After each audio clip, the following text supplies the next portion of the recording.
magacaygu waa Saciid Maxamed Xuseen ku dhashay gobolka Mudug magaalada degmada Tawfiiq ka qayb galay halganki SNM halkaana uga soo lugeeyay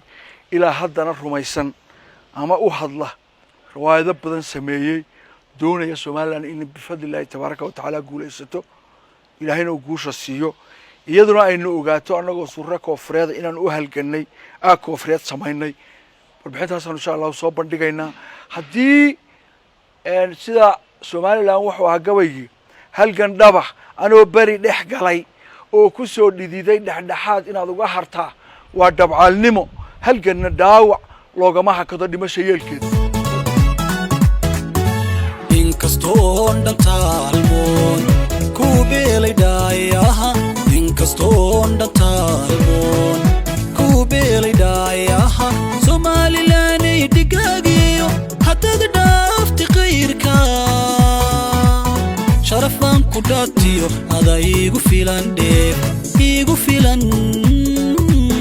sharafan ku dhaatiyo ada igu filan dheef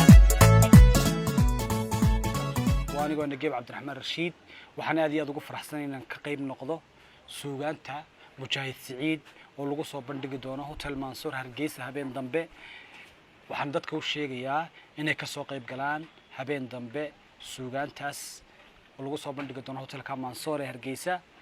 tigidhadana laga qaadan doono albaabka hotelka ka soo qaybgalkiinu aad iyo aad buu muhiim noogu yahay waan idin soo dhaweynaynaa gacmo furan iyo qalbi furan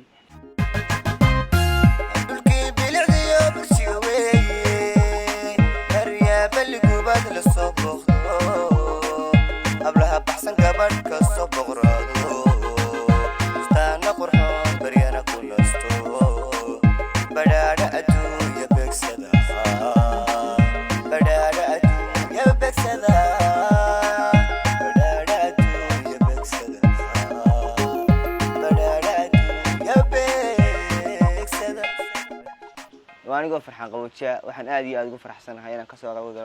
bandhiga suugaanta iyo halgankii Abwaan Sicii oo habeen dambe way bishu tahay 5 bisha 8 2022 khamiista habeenka jimcuhu soo galayo